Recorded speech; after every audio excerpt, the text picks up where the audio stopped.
জয়গুরু। ওং শ্রী পরমাত্মনে নমঃ।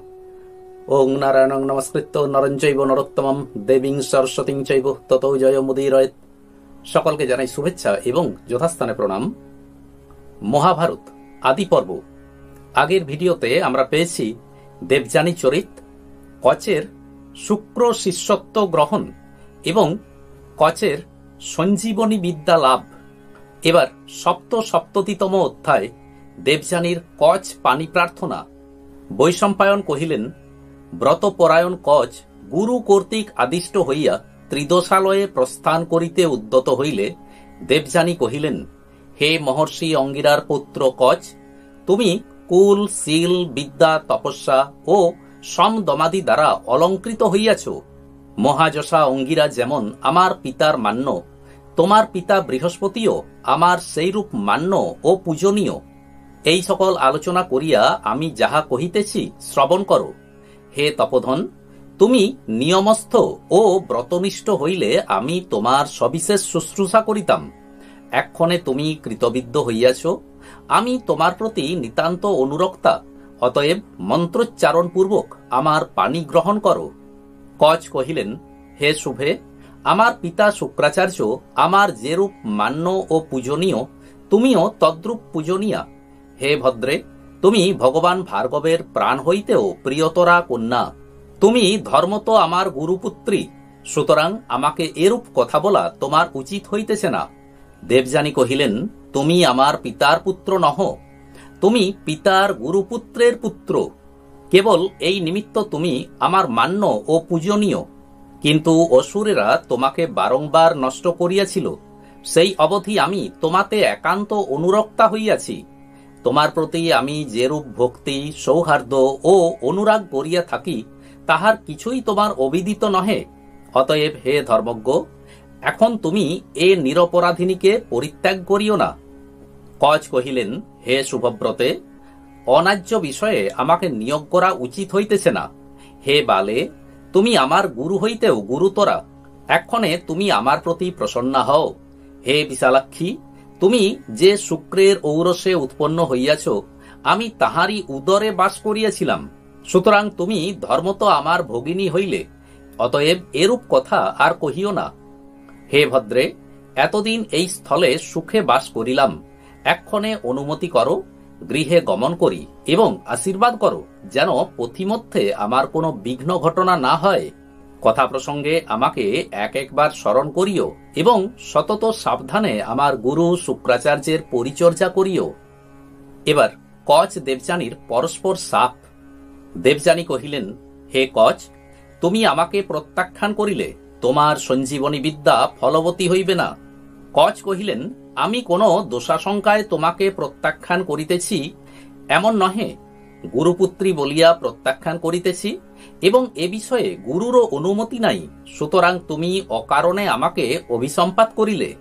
হে দেবযানী, আমি তোমাকে আর্য ধর্মের উপদেশ প্রদান করিতেছিলাম, তথাপি তুমি আমাকে অভিশাপ দিলে। ফলত আমি শাপের উপযুক্ত নহি এবং তোমার এই শাপও ধর্মত নহে, কামত। অতএব আমি তোমাকে প্রতিশাপ প্রদান করিতেছি, তুমি যাহা অভিলাষ করিতেছ তাহা নিষ্ফল হইবে এবং অন্য কোন ঋষিকুমারও তোমার পানি গ্রহণ করিবেন না। আর তুমি আমাকে অভিসম্পাত করিলে যে তোমার অধীত বিদ্যা সিদ্ধ হইবে না। ভালো, আমি তাহা স্বীকার করিলাম, কিন্তু আমি যাহাকে ওই বিদ্যা অধ্যয়ন করাইব সে তদ্বিষয়ে কৃতকার্য হইতে পারিবে। কচ দেবযানীকে এইরূপ প্রতিশাপ প্রদান করিয়া সত্বর দেবলোকে উপনীত হইলেন। ইন্দ্রাদি দেবগণ কচকে অভ্যাগত দেখিয়া বৃহস্পতি সমক্ষে তাহাকে এই কথা কহিলেন, হে কচ, তুমি আমাদিগের যে পরমাদ্ভুত হিতকার্য সম্পাদন করিলে, তাহাতে তোমার যশ চিরস্থায়ী হইবে এবং তুমি আমাদিগের অংশভাগী হইবে। এবার সপ্ততিতম অধ্যায় দেবযানী শর্মিষ্ঠার বিবাদ। বৈশম্পায়ন কহিলেন, মহারাজ, কচ কৃতবিদ্য হইয়া দেবলোকে প্রত্যাগমন করিলে দেবগণ অতীব হৃষ্টচিত্তে তাহার নিকট সঞ্জীবনী বিদ্যা অধ্যয়ন করিয়া চরিতার্থ হইলেন। অনন্তর তাহারা সকলে ইন্দ্র সন্নিধানে গমন করিয়া নিবেদন করিলেন, হে পুরন্দর, তোমার বিক্রম প্রকাশের উপযুক্ত অবসর উপস্থিত হইয়াছে, এক্ষণে শত্রুকুল সংহারের নিমিত্ত প্রস্তুত হও। ইন্দ্র দেবগণ কর্তৃক এইরূপ অভিহিত ও উত্তেজিত হইয়া তৎক্ষণাৎ যাত্রা করিলেন। কিয়দ্দূর গমন করিয়া চৈত্র রথোপম পরম রমণীয় এক কাননে কতকগুলি স্ত্রীলোক দেখিতে পাইলেন। তাহারা স্ব পরিধেয় বস্ত্র সরোবর তীরে রাখিয়া জলবিহার করিতেছিলেন। দেবরাজ এই অবসরে বায়ুরূপ ধারণ করিয়া কন্যাদিগের বস্ত্র সকল একত্র মিশ্রিত করিয়া দিলেন।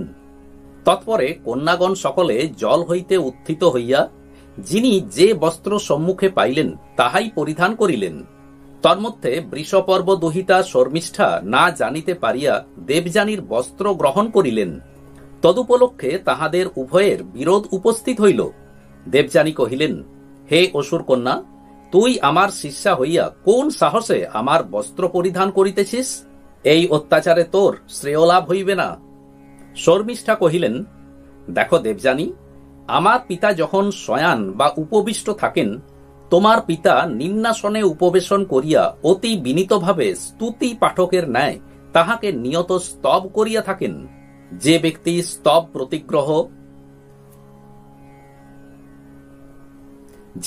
স্তব প্রতিগ্রহ ও যাঞ্চা দ্বারা জীবিকা নির্বাহ করে, তুমি তাহারই কন্যা। আর সকলে যাহার আরাধনা করিয়া থাকে, যিনি প্রার্থনাধিক অর্থদান করিয়া যাচকের মনোবাঞ্ছা পূর্ণ করেন, আমি তাহার কন্যা। তুমি যত পারো ক্ষোভ করো, হিংসা করো, দেশ করো বা শাপ দাও, আমি তোমাকে কখনোই সমকক্ষ বলিয়া গণনা করিব না। এবার দেবযানীকে কূপে নিক্ষেপ। শর্মিষ্ঠার এইরূপ অতি কঠোর বাক্য শ্রবণ করিয়া দেবযানী ক্রোধে অধীর হইয়া বলপূর্বক আপনার পরিধেয় বসন আকর্ষণ করিতে লাগিলেন। তদ্দর্শনে শর্মিষ্ঠা কোপাক্রান্ত ও কম্পিত কলেবর হইয়া দেবযানীকে সন্নিহিত এক কূপে নিক্ষেপ করিলেন। দেবযানী কূপে পতিত হইয়া নিশ্চয় প্রাণ পরিত্যাগ করিয়াছে, এই স্থির করিয়া শর্মিষ্ঠা স্বভবনে গমন করিলেন। মৃগয়া বিহারী নহুষাত্মজ যজাতি রাজা অশ্বারোহণে সেই অরণ্যে ভ্রমণ করিতেছিলেন। তিনি মৃগের অনুসরণক্রমে পিপাসায় শুষ্ককণ্ঠ হইয়া জল অন্বেষণ করিতে করিতে সেই কূপের সন্নিহিত হইলেন। রাজা জল প্রার্থনায় কূপ মধ্যে দৃষ্টিপাত করিবা মাত্র অগ্নিশিখার ন্যায় এক কামিনীকে নয়নগোচর করিয়া অতীব বিস্ময়রসে নিমগ্ন হইলেন।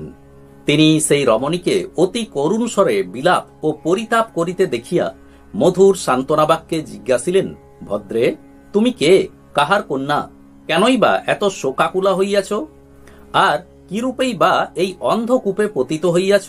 দেবযানী কহিলেন, দানবেরা দেবগণ কর্তৃক যুদ্ধে নিহত হইলে যিনি সঞ্জীবনী বিদ্যা বলে তাহাদিগকে পুনর্জীবিত করেন, আমি সেই শুক্রাচার্যের কন্যা। আমি যে এই বনমধ্যে একাকিনী অন্ধকূপে পতিত আছি, তাহা তিনি জানিতে পারেন নাই। হে মহারাজ, আপনি মহাবংশ প্রসূত, অসামান্য যশস্বী ও শান্ত প্রকৃতি। অতএব আপনি আমার দক্ষিণ হস্ত ধরিয়া আমাকে এই কূপ হইতে উদ্ধার করুন। রাজা যজাতি তাহার পরিচয় পাইয়া ব্রাহ্মণী বোধে দক্ষিণ হস্ত ধারণপূর্বক কূপ হইতে উদ্ধৃত করিলেন এবং সাদর সম্ভাষণপূর্বক তাহার নিকট বিদায় লইয়া স্বনগরে প্রত্যাগমন করিলেন। নহুস্তনয় রাজা যজাতি নিজ রাজধানীতে প্রস্থান করিলে ঘূর্ণিকা নাম্নী এক দাসী সহসা দেবযানী সমীপে উপস্থিত হইল। দেবযানী বাষ্পাকুল লোচনে তাহাকে কহিলেন, ঘূর্ণিকে, তুমি সত্বর আমার পিতার নিকট যাইয়া বলো, শর্মিষ্ঠা আমার এই দুর্দশা করিয়াছে, আর আমি বৃষ পর্বরাজের নগরে প্রবেশ করিব না। তাহার আদেশ প্রাপ্তিমাত্রে ঘূর্ণিকা দ্রুত পদসঞ্চারে অসুর মন্দিরে প্রবিষ্ট হইয়া সম্ভ্রমাবিষ্ট চিত্তে শুক্র সন্নিধানে উপস্থিত হইয়া দেবযানী বৃত্তান্ত আদ্যপান্ত সমস্ত নিবেদন করিল। মহর্ষি শুক্র শ্রুতি মাত্রেই উত্থিত হইয়া বনমধ্যে কন্যার অন্বেষণে গমন করিলেন এবং অবিলম্বেই তথায় উপনীত হইয়া দেবযানীকে দৃষ্টিগোচর করিয়া বাৎসল্যভাবে আলিঙ্গন পূর্বক গদগদ বচনে কহিলেন, বৎসে দেবযানী, আপনার সুকৃতি ও দুষ্কৃতি অনুসারে সকলে সুখ দুঃখ ভোগ করিয়া থাকে। বোধ হয় তুমি কোনো পাপ কর্ম করিয়া থাকিবে, তাহারই ফল ভোগ করিতে হইয়াছে। দেবযানী কহিলেন, তা তো পাপের ভোগ হোক বা না হোক, এক্ষণে বৃষপর্ব তনয়া শর্মিষ্ঠা আমাকে যেরূপ করিয়াছে তাহা শ্রবণ করুন। এই বলিয়া পিতার নিকট সমস্ত পরিচয় দিলেন। পরিশেষে কহিলেন, শর্মিষ্ঠা যে প্রকার হইয়াছে, আমি যদি যথার্থই সেইরূপ হই, তবে তাহার নিকট আপনার দোষ স্বীকার করা ও ক্ষমা প্রার্থনা করা কর্তব্য, নতুবা তাহার অহংকারের প্রতিকার করিতে হইবে। শুক্র কহিলেন, বৎসে, তুমি তো স্তাবক বা প্রতিগ্রহোপজীবীর কন্যা নহ। তোমার পিতা কাহারও চাটুকার নহেন, বরং অন্যে তাহার স্তব করিয়া থাকে। বৃষপর্বা, ইন্দ্র এবং নহুস্তনয় রাজা যজাতি ইহারা সকলেই জানেন যে অচিন্ত নির্দ্বন্দ্ব পরব্রহ্মই আমার বল। স্বয়ম্ভু ব্রহ্মা তুষ্ট হইয়া আপনি কহিয়াছেন, পৃথিবীতে বা স্বর্গে যে কিছু বস্তু আছে আমি তাহার ঈশ্বর। আমি তোমাকে সত্য কহিতেছি, প্রজাদিগের প্রিয় কার্য সম্পাদনের নিমিত্ত আমি বাড়িবর্ষণ ও ঔষধি সকল পুষ্ট করিয়া থাকি। মহানুভব শুক্র বিষাদ মগ্না ক্রোধাকুলা দেবযানীকে এইরূপ মধুর বাক্যে সান্ত্বনা করিতে লাগিলেন। আজ এই পর্যন্তই। আসুন এবার শ্রী ভগবানের মহামন্ত্র জপ করি। হরে কৃষ্ণ কৃষ্ণ কৃষ্ণ হরে হরে, হরে রাম রাম রাম হরে হরে। নমস্কার।